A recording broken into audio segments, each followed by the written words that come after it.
नमस्कार प्यारे बच्चों, बहुत बहुत स्वागत है आपका अपने YouTube channel NCERT study point पे। और मेरा नाम है अर्जुन। ठीक है, तो आगे चलते हैं।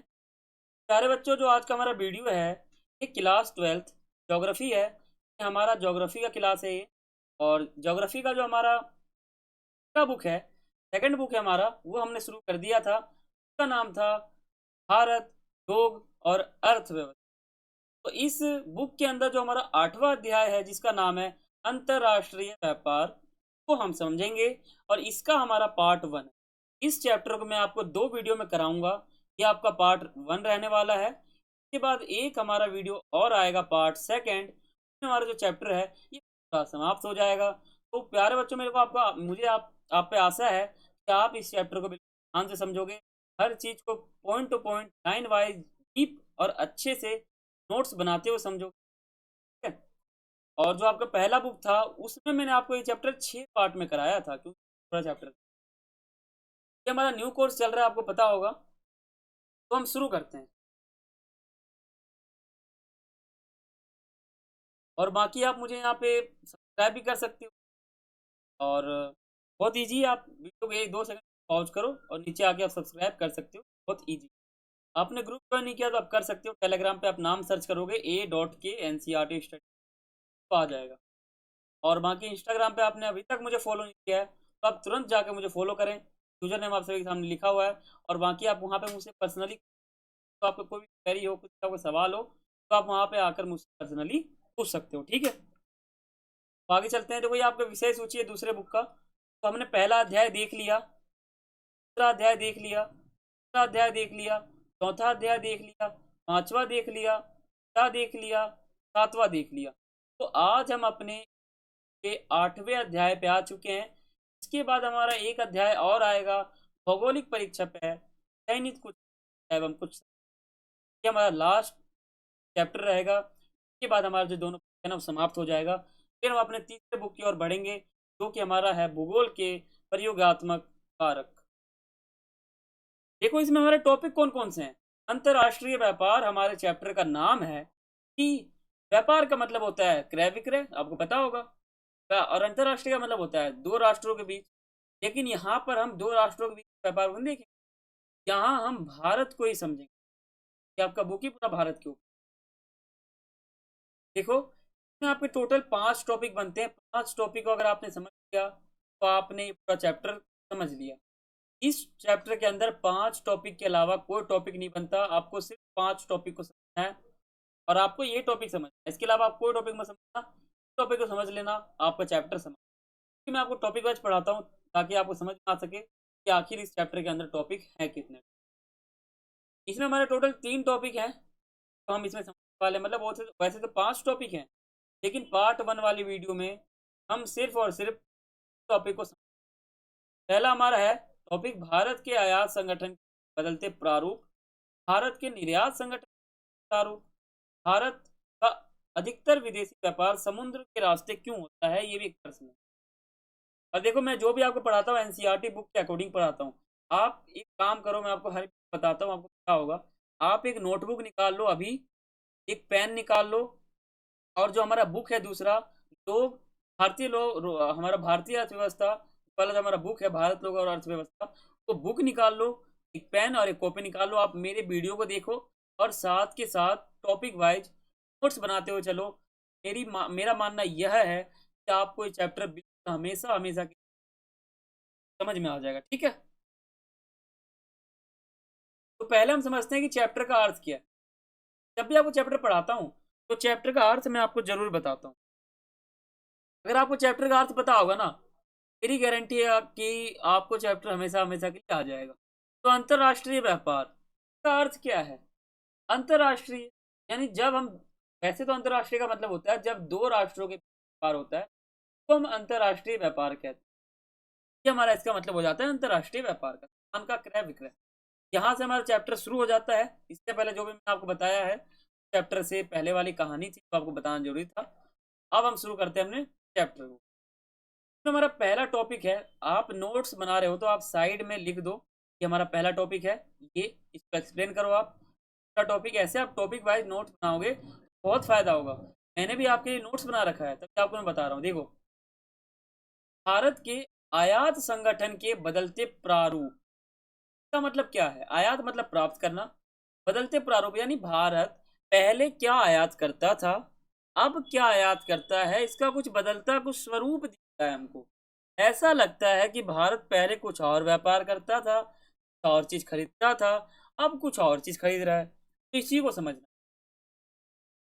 ये आपके एनसीईआरटी बुक में पहला टॉपिक मिलेगा आपको। पहला टॉपिक आप देखोगे चैप्टर के शुरू में जाएगा आपको, भारत के आयात संगठन के प्रारूप, वही ये टॉपिक है। तो इसको हम डीप समझते हैं।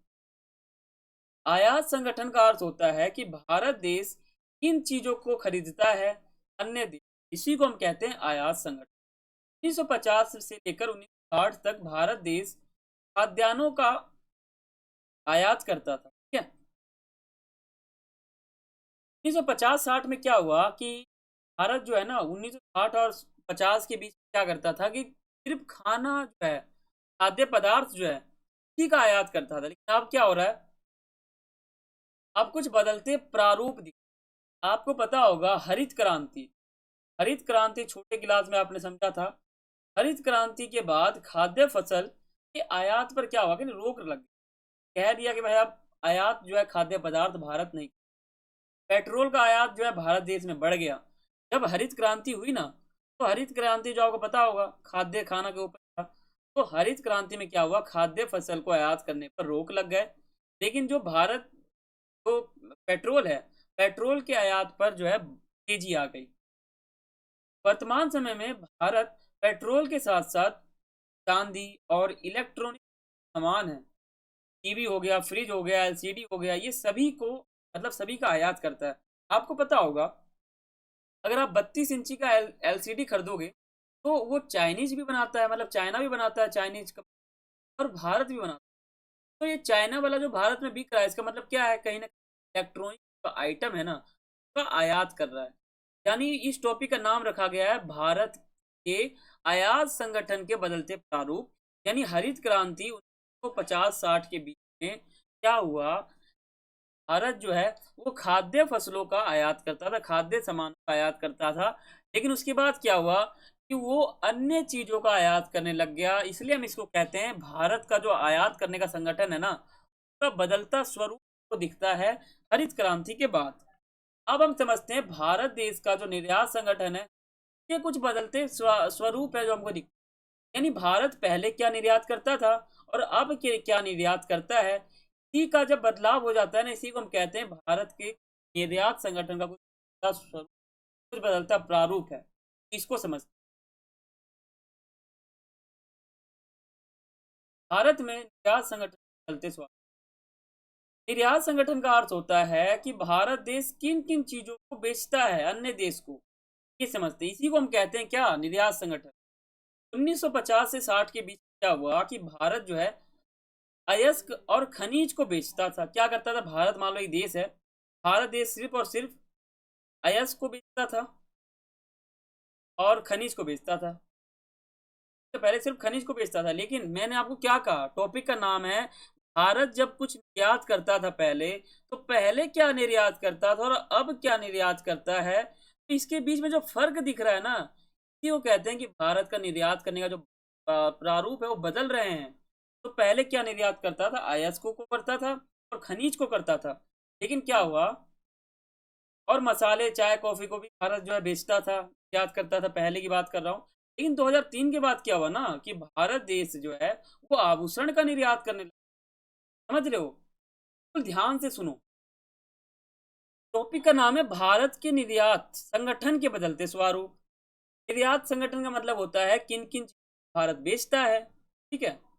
तो 1950-60 के बीच क्या था कि भारत जो है ना वो अयस्क, खनिज, मसाले, चाय कॉफी को ही बेचता था, निर्यात करता था।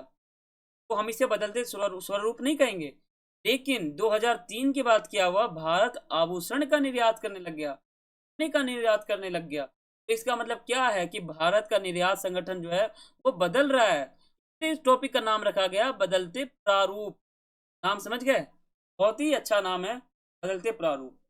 अब हम समझते हैं अपने अगले टॉपिक को। बहुत ही एक्सप्लेन किया मैंने आपको इस टॉपिक। तीसरा हमारा टॉपिक है भारत का अधिकतर विदेशी व्यापार जो है ना वो समुद्री रास्ते से।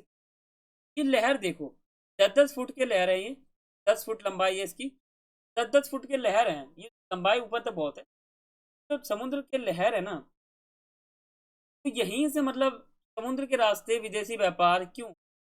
मान लो चीन का कुछ सामान भारत में लाना है, वो समुद्र के रास्ते ही क्यों आता है, रोड के रास्ते क्यों नहीं आता, वायु के रास्ते क्यों नहीं, क्यों वो समुद्र के रास्ते आता है, यहाँ पर हमारा क्वेश्चन मार्क लग जाता है। इसी को समझते हैं, पेपर में आता है ये क्वेश्चन, और ये आपके एनसीईआरटी बुक में सबसे आगे दे रखा है, सबसे ऊपर दे रखा है आपके क्वेश्चन। हर चीज आपके एनसीईआरटी बुक से क्या है, लेकिन तरीके से लिया है। ये मैं आपको हर वीडियो में, ये समुद्र है हमारा, को समझते हैं। भारत की जो तट रेखा है ना वो सबसे लंबी है, आपको पता होगा, छोटी क्लास में आपने समझा था। भारतीय पत्तन सभी मौसम में खुले रहते हैं, ये हमारा पहला पॉइंट है। ये जो पत्तन आपको दिखते हैं ना समुद्र के पास लगे हुए, वो हर रास्ते, हर समय, हर सीजन में खुले रहते हैं। इसलिए हम ज्यादातर व्यापार जो है वो समुद्री रास्ते से ही करते हैं। भारत देश के पास पोताश्रयों की अच्छी सुविधा है, ये भी हमारा पॉइंट बन जाता है, ये हमारी अच्छी सुविधा यहाँ पर है, तभी हम पूरा जो व्यापार है वो अंतर्राष्ट्रीय व्यापार जो है वो हम कहीं ना कहीं समुद्र के रास्ते करते हैं। पॉइंट समझो, कारण समझो कि आखिर अन्य जो व्यापार है ना अन्य देशों के साथ, वो समुद्र के रास्ते ही क्यों हो रहा है, उसके कारण समझो। पहला कारण बन जाएगा तट रेखा लंबी है बहुत, पत्तन जो है खुले रहते हैं, आश्रय हो गया, क्या है, ये तीन हमारे कारण कारण बन जाते हैं। यह सबसे सस्ता परिवहन होता है, पता है आपको, बहुत ही सस्ता परिवहन होता है ये हमारा चौथा बन जाएगा। तो ये कारण बता रहा हूँ, इस कारण को आप अपने बोर्ड एग्जाम में लिख देना, फुल नंबर मिलेंगे, पहला कारण, दूसरा, तीसरा, चौथा, पांचवा, एक साथ बड़ी मात्रा में सामान आ जा सकता है, ये हमारा कारण। वो चीज हो रहा है वो क्यों हो रहा है उसके कारण बता दो।